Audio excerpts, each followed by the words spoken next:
Bura Azərbaycanın müstəqilliyi və ərazi bütövlüyü uğrunda şəhid olanların dəfn edildiyi məkandır. Gəncənin Şəhidlər Xiyabanı.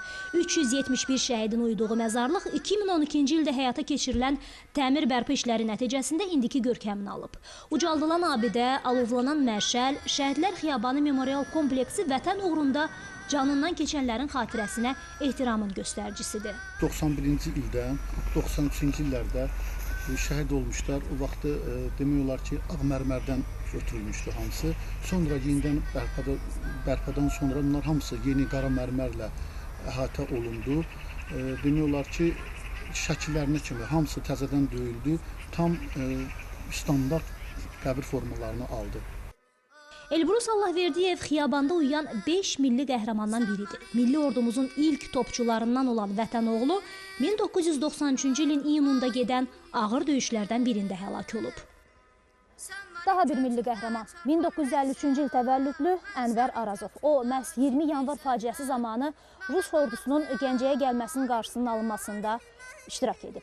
Daha sonra könüllü surətdə silaha sarılaraq ordu sıralarına qoşulan alay komandiri. 1992-ci ilin mayın 15-də Ağdamın Gülablı kəndində gedən döyüşlərdə ölümdirim savaşına atılan milli qəhrəman Pərviz Səmədov isə ermənilər tərəfindən vurulan təcili yardım vertolyotunun ekipajını xilas edə bilsə də özü snayper gülləsinə tuş gəlib. Ağdərə uğrunda gedən döyüşlərdə 28 nəfərin həyatını xilas etdiyi tarix 1992-ci ilin 2 avqustu milli qəhrəman İqor Makayevin son döyüş günü olub. Ölümündən 2 ay sonra milli qəhrəman adına layiq görülən Şahlar Hüseynov isə Tərtər rayonunda gedən döyüşlər zamanı düşmənin xeyli hissəsini, texnika və canlı qüvvəsini məhv edib. Ağdərə uğrunda gedən döyüşlərdə qəhrəmancasına həlak olan Sevda Cabbarov isə bu xiyabanda uyuyan yeganə qadın şəhiddir.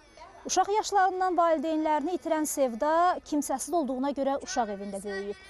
Sonradan dəqiq məlumatlar olmadığına görə atasının adını müəyyən etmək mümkün olmayıb.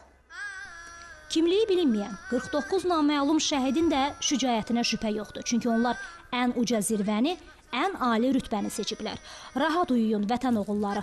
Bu dövlətin keşiyini çəkən igid qardaşlarınız sayəsində qanınız yerdə qalmayacaq. Büründüyünüz o üç rəngli bayraq tezliklə uğrunda canınızdan keçdiyiniz torpaqlarda dalğalanacaq.